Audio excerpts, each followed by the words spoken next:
You expect us to salute her? You? A national instructor?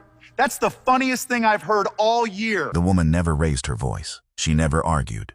She simply waited until the officer lunged forward. Less than 3 seconds later, he was flat on his back, staring at the ceiling while the entire convention hall fell silent. But that wasn't the moment that changed everything. The real shock came when federal commanders rushed onto the stage, saluted the woman, and revealed who she truly was. Humiliated beyond repair, the two officers made a terrible decision. They would destroy her career, even if it meant breaking the law. What followed exposed a conspiracy that no badge could hide and proved that justice always catches those who abuse their power. The early morning desert sun rose over Las Vegas, casting golden light across the glass towers that lined the famous strip while a dry breeze swept through the streets. Inside the sprawling Las Vegas Convention Center, however, the atmosphere was far more intense than the weather outside, as hundreds of America's finest law enforcement professionals gathered for one of the nation's most prestigious tactical training events. The American International Tactical Leadership Conference attracted elite police officers, SWAT operators, military instructors, federal agents, and emergency response commanders from every corner of the United States. Every year, only the most respected professionals were invited to attend demonstrations showcasing the newest defensive tactics and leadership strategies.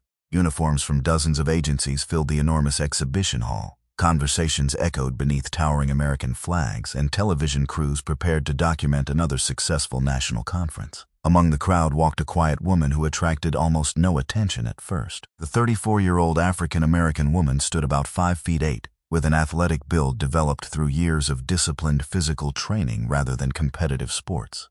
Her deep brown skin contrasted sharply with her simple black tactical training jacket, matching cargo pants, and polished black combat boots. Her natural black hair was cut short in a practical style that framed calm, dark brown eyes which rarely revealed emotion. She carried herself with remarkable confidence, yet there was no arrogance in her posture. Years spent working in high-pressure environments had taught her that real authority never needed to announce itself. Around her neck hung nothing more than an official conference instructor credential, though most people failed to notice it. She quietly entered the demonstration area, stopping near one of the training mats while technicians continued adjusting cameras and equipment for the opening presentation. Not far away stood 2 officers whose reputations had become almost as well known as their tactical skills. Officer Brian Walker, a 42-year-old white police officer from one of the country's largest metropolitan departments, possessed a broad muscular frame, a square jaw covered with neatly trimmed stubble, piercing blue eyes, and closely cropped blonde hair. Years of receiving awards and media attention had slowly replaced confidence with arrogance. Younger officers admired his aggressive style, but many experienced supervisors privately complained that Brian had begun believing his badge placed him above everyone else. Standing beside him was Officer Kevin Brooks, 38 years old, slightly leaner but equally intimidating. His dark brown crew-cut hair, angular face, and sharp green eyes often made him appear permanently irritated. Kevin had developed a reputation for mocking recruits and embarrassing instructors who failed to impress him. He rarely smiled unless someone else became the target of his jokes, and Brian's friendship only encouraged his worst instincts. Brian noticed the woman first. He glanced toward Kevin before letting out a loud laugh that immediately caught the attention of nearby officers. "So that's our new tactical instructor?" Brian asked sarcastically, loud enough for several surrounding groups to hear. "You've got to be kidding." Kevin looked her up and down before shaking his head with a grin. "They flew her across the country for this," he replied. "I thought this conference only invited elite instructors." Several officers nearby exchanged uncertain glances. Some laughed awkwardly, while others simply watched without saying a word. Nobody wanted to become involved before the conference had even officially begun. The woman remained completely silent. She calmly checked the conference schedule displayed on her tablet as though she hadn't heard a single insult. Brian seemed irritated by her lack of reaction. He stepped closer, pointing directly toward her. "Hey," he called. "You planning to teach us today?" Still no response. Kevin picked up a collapsible training baton from a nearby equipment table and casually spun it through one hand. "I've trained rookies tougher than this," he joked. "Maybe she's here to organize the paperwork." More laughter spread through the growing crowd. Several officers pulled out their phones, expecting harmless entertainment before the demonstrations began. One veteran SWAT operator quietly folded his arms, his expression far more concerned than amused. Experience had taught him that truly dangerous professionals rarely argued when they were insulted. Brian completely misread the silence. He took another step forward until only a few feet separated them. "What?" he smirked. "Nothing to say?" The woman finally lifted her eyes from the tablet. Her expression remained calm. "I'd rather begin the demonstration when everyone is ready," she answered softly. Her voice carried no anger, no fear, only quiet confidence. Brian laughed even harder. "A demonstration," he repeated while looking back at the crowd. "Did everybody hear that?" Kevin spun the baton again. "Go ahead," he said with a mocking smile. "Show us something." The growing audience formed a loose circle around them. Some officers looked uncomfortable. Others expected Brian to continue humiliating the woman until conference security intervened. Instead, Brian decided to make himself the center of attention. He tossed his jacket aside and stepped onto one of the blue training mats positioned in the middle of the exhibition area. "If you're really an instructor," he challenged, spreading his arms dramatically, "show everyone what you've got."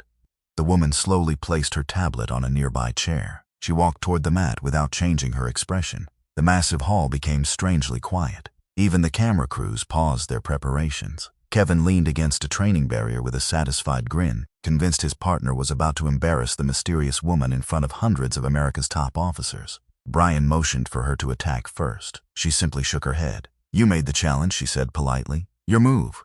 A few people in the crowd exchanged puzzled looks. Brian smirked. Without warning, he lunged forward, reaching aggressively toward her shoulder as if intending to demonstrate a basic control technique before everyone watching. He never completed the movement. The woman pivoted with astonishing precision. Her body rotated smoothly, her balance never wavering for a fraction of a second. Then came one perfectly timed kick. The impact was clean, controlled, and devastatingly accurate. Brian's feet left the mat. His body crashed onto the padded floor with a thunderous sound that echoed through the silent convention hall. For several long seconds, no one moved, no one spoke. Hundreds of police officers simply stared in complete disbelief at the arrogant officer lying flat on his back, while the quiet woman remained standing exactly where she had finished the technique, calm as though nothing extraordinary had just happened. The desert sun climbed higher over Las Vegas, and waves of shimmering heat danced above the sidewalks outside the convention center. Inside the massive exhibition hall, however, the silence was far colder than the air conditioning could ever create as hundreds of stunned officers continued staring at the training mat. Officer Brian Walker remained on the floor, struggling to process what had happened. His face had turned bright red, not from pain but from humiliation. Around him, whispers spread rapidly through the crowd. Officers who had laughed only moments earlier now exchanged uncertain glances, realizing they had witnessed a level of precision that could not have come from an ordinary instructor. The woman calmly offered Brian a hand. "There was enough force to stop your momentum," she said in an even voice. "No more than necessary." Brian slapped her hand away before climbing to his feet without assistance.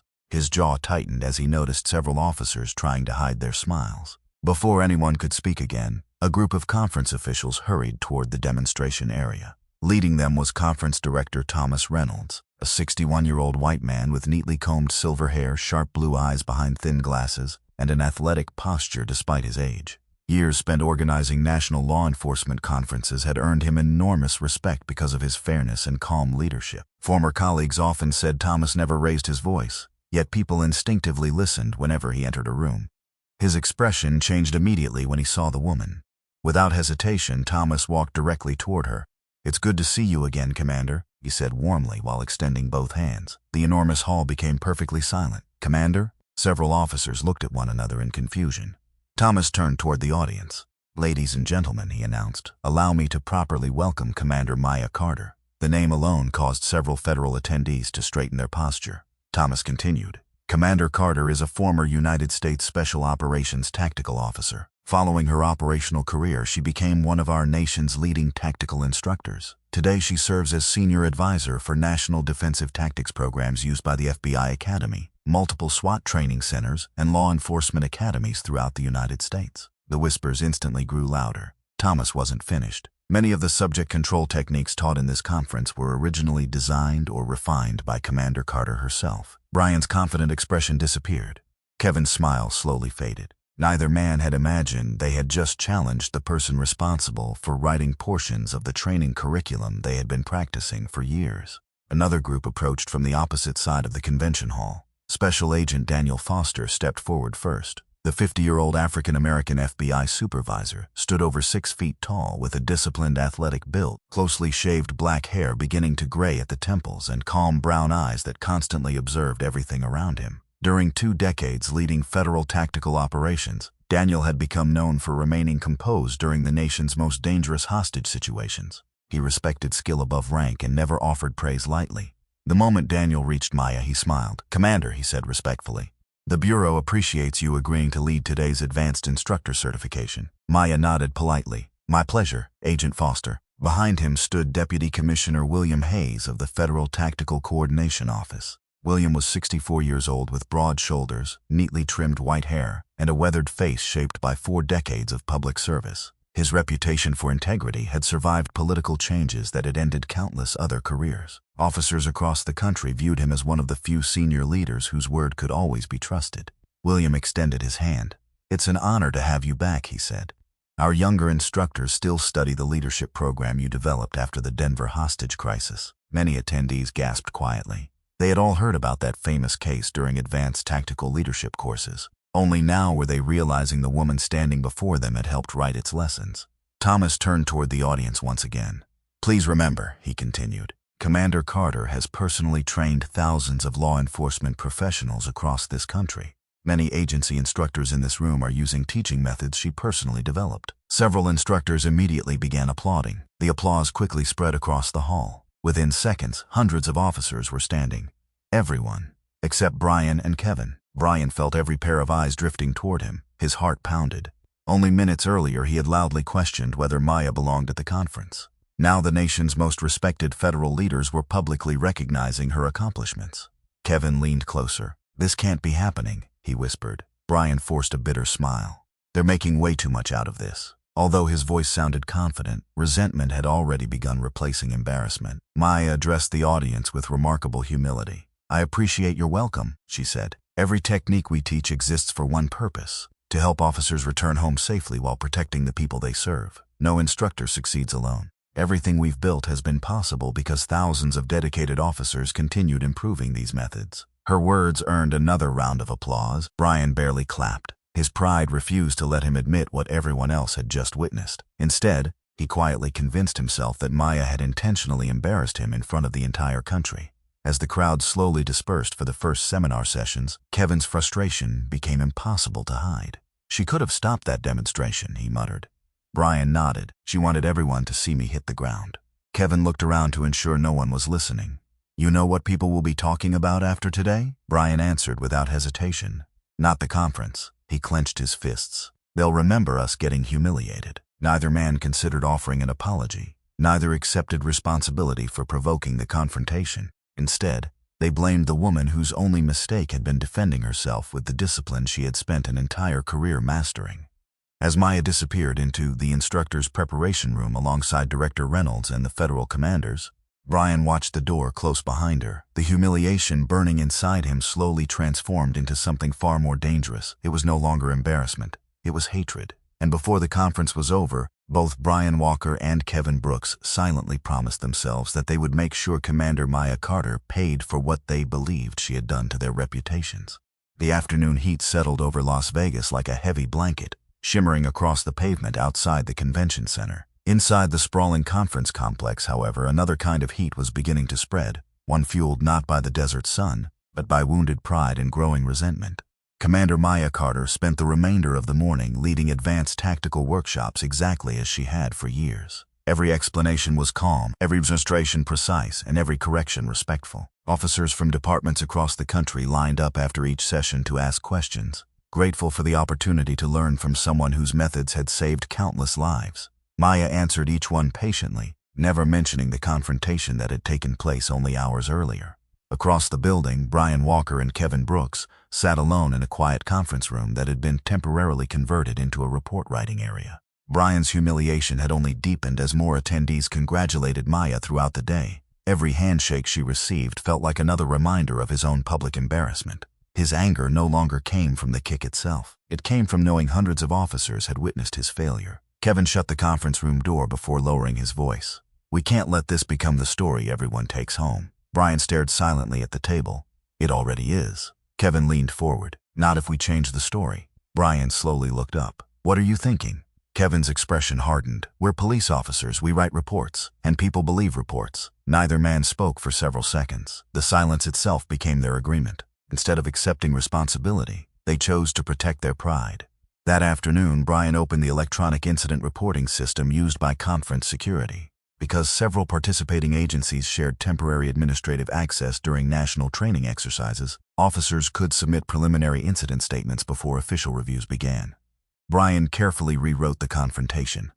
According to his report, Commander Maya Carter had used unnecessary force against a cooperating officer during a routine training discussion. Kevin immediately submitted his own supporting statement. Every important detail was reversed. Brian was described as calm. Maya became aggressive. The challenge Brian had made disappeared entirely. The insults were never mentioned. Satisfied, Kevin smiled. Now we have paperwork, but paperwork isn't enough. The next step came even more quietly. Kevin contacted 2 acquaintances from another department who had not actually witnessed the beginning of the confrontation. Both officers had arrived only after Brian had already hit the mat. One of them was Officer Eric Malone, a 36-year-old white patrol officer with sandy blonde hair, a lean athletic build, and nervous blue eyes. Eric had always struggled with confidence, often allowing stronger personalities to influence his decisions. Wanting acceptance had become his greatest weakness since the beginning of his career. The second was Officer Jason Ortiz, a 40-year-old Hispanic police sergeant with short black hair, a neatly trimmed beard, and a reputation for avoiding conflict whenever possible. Jason was generally honest, but he disliked confrontation so much that he sometimes chose silence over doing what he knew was right. Kevin approached them privately. "We're just asking you to confirm what everyone already knows," he said. Eric hesitated. "I didn't actually see how it started." Kevin smiled reassuringly. "You saw Brian on the ground." Eric nodded slowly. "That's all we're asking." Jason looked uncomfortable. "I don't think that's enough to make a statement," Brian interrupted. "She's already protected by federal leadership. If we don't speak up, nobody else will." The pressure worked. Neither man outright lied during the conversation, but both reluctantly agreed to sign statements describing only what they had seen after the incident, knowing those statements would create a misleading impression. That evening, Kevin moved to the next phase. Using editing software on his laptop, he obtained publicly shared phone footage that several attendees had already uploaded online. He carefully trimmed away everything before Brian charged forward. The new clip began only after Maya's kick connected. Without context, it appeared as though she had suddenly attacked an officer without warning. Within hours, the edited video appeared across multiple social media platforms. Anonymous accounts began repeating identical accusations. National instructor assaults officer. Federal trainers abuse police. Conference violence caught on camera. The shortened clips spread much faster than the truth. By the following morning, thousands of people had already viewed the misleading footage. Some online comments defended Maya. Others questioned whether someone with so much authority had become too powerful. Inside the convention center, whispers returned. Several attendees quietly asked one another whether there had been another side to the story. Conference organizer refused to comment while reviewing the incident. Brian watched the online reactions with growing satisfaction. "See," he told Kevin, "people believe what they can see." Kevin smiled. "And they only saw what we wanted them to see." Meanwhile, Maya remained remarkably composed. Director Thomas Reynolds privately informed her that complaints had been submitted to both the Conference Ethics Committee and the National Tactical Instructor Certification Board. He expected her to defend herself immediately. Instead, Maya simply thanked him for the update. "I won't argue online," she replied calmly. Thomas frowned. "They're attacking your reputation, I know. You aren't worried?" Maya smiled gently. "I've spent 20 years teaching investigators that evidence matters more than opinions." She opened her tablet and quietly began organizing documents. Every training schedule, every security access log, every attendee registration record, every available camera location inside the convention center. She also requested preservation orders for every surveillance recording before any automatic deletion could occur.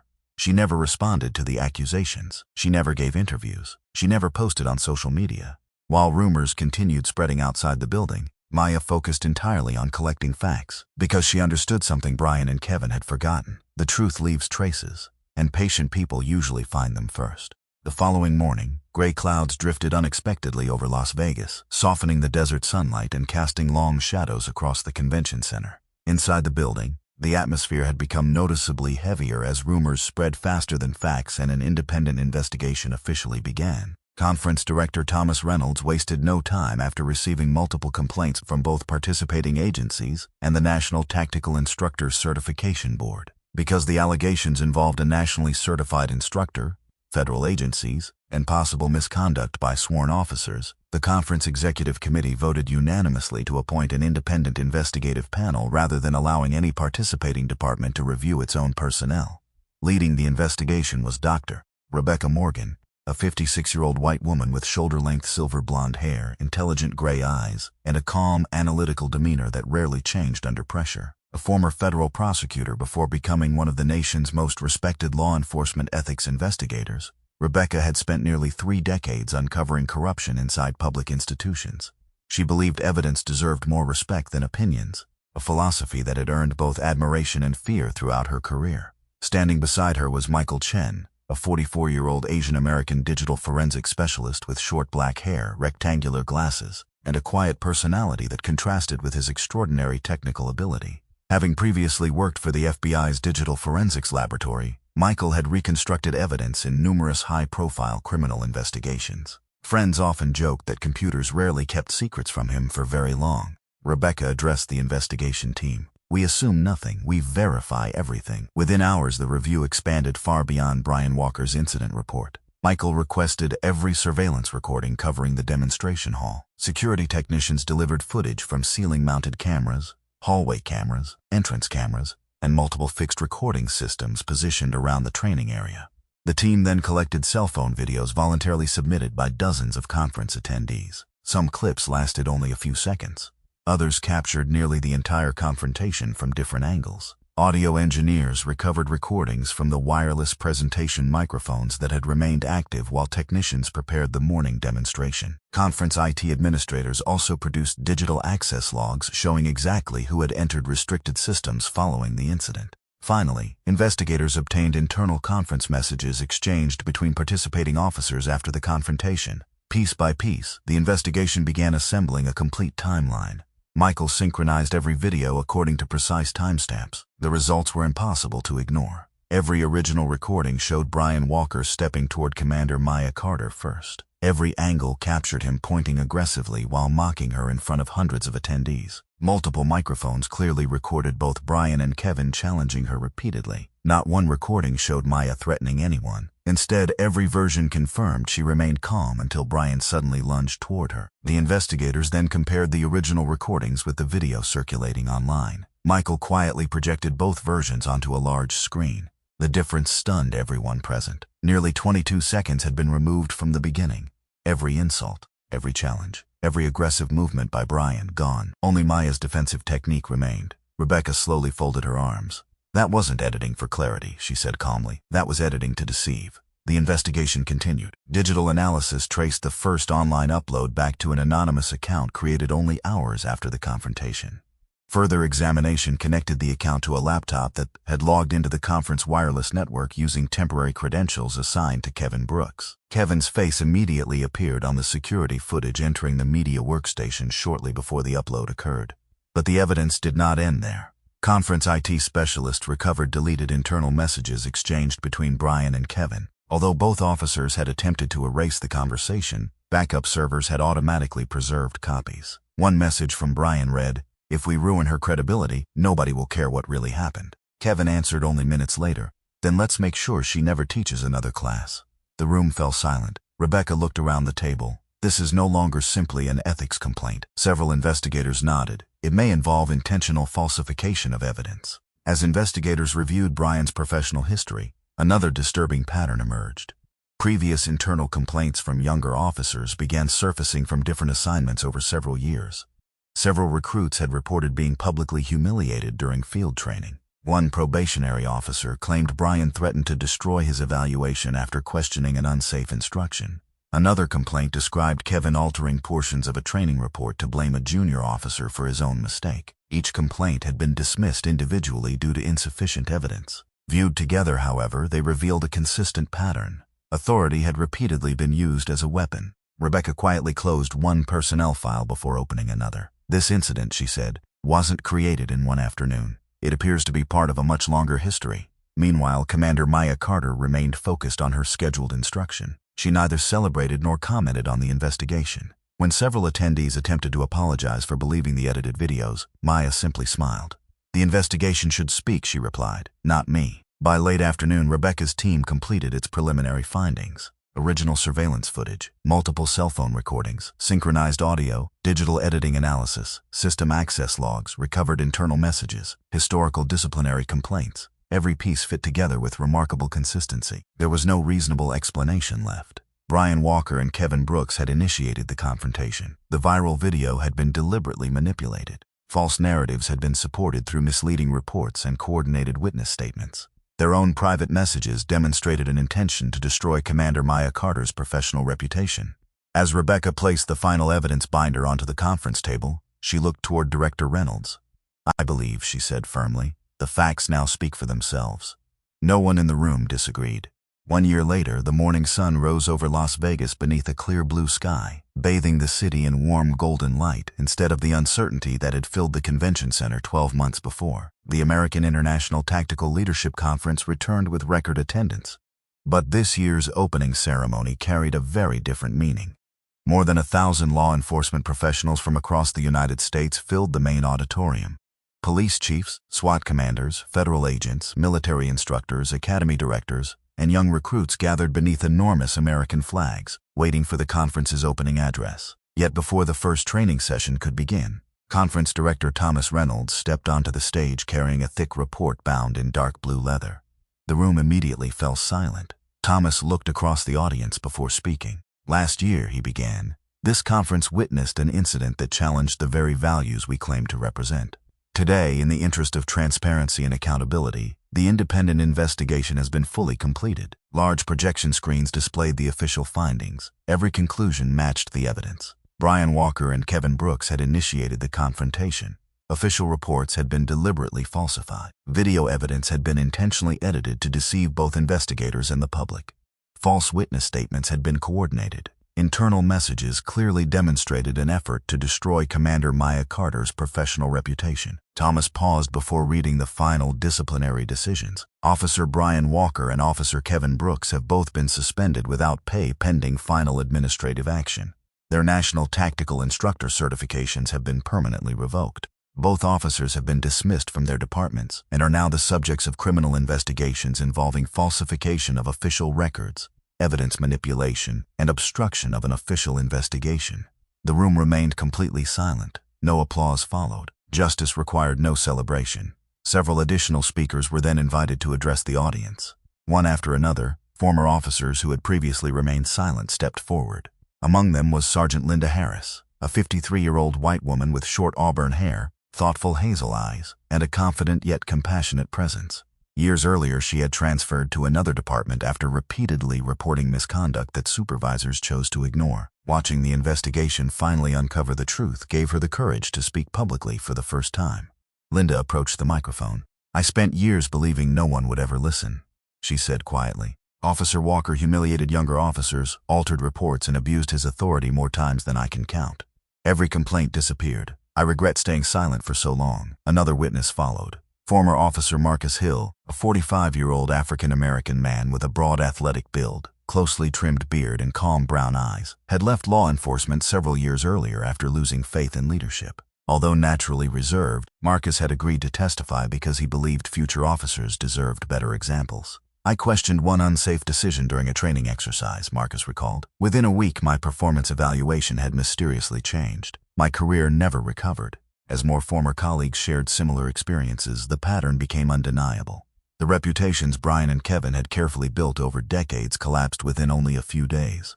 Respect earned through fear vanished the moment the truth became public. Authority without integrity had proven remarkably fragile. After the testimonies concluded, Director Reynolds smiled toward the entrance of the auditorium. "It is now my privilege," he announced, "to welcome this year's Chief Director of the National Tactical Leadership Training Program." Every head turned. Commander Maya Carter entered the auditorium wearing the same simple black tactical uniform she had worn the previous year. Nothing about her appearance had become more extravagant despite her new appointment. Her posture remained calm, her expression humble, and her quiet confidence seemed even stronger than before. The audience rose almost instantly. Then the applause began. Hundreds of officers stood, then hundreds more. Soon the entire auditorium was on its feet. The standing ovation continued for nearly a full minute. Many officers who had attended the previous conference remembered the silence that followed Brian's fall. Today that silence had been replaced by respect honestly earned. Thomas handed Maya the ceremonial appointment folder. "On behalf of the National Tactical Leadership Council," he said, "thank you for reminding us what leadership truly looks like." Maya accepted it with a grateful smile before walking to the center of the stage. She looked across the enormous audience. Many faces were familiar. Some had witnessed the confrontation. Some had doubted her. Others had defended her. Today, none of that seemed important. She waited until the applause faded before speaking. A uniform, she began softly, can represent responsibility. She paused. But a uniform alone does not create honor. The room became perfectly still. Honor is created by the way we treat people when no one is watching. It is earned every time we choose integrity over pride, truth over convenience, and service over power. Authority is never a license to humiliate another person. It is a promise to protect them. For several long seconds, nobody spoke. Then the audience erupted once again. The applause was louder than before. Many officers nodded quietly while others wiped tears from their eyes. The lesson reached far beyond one conference or two disgraced officers. It became a reminder carried back to departments throughout the country. Long after the lights dimmed and the conference came to an end, people remembered far more than a single defensive technique performed on a training mat. They remembered that courage often speaks softly. They remembered that true leaders never need to prove their strength by humiliating others. And they remembered that no badge, no title, and no uniform could ever place someone above justice.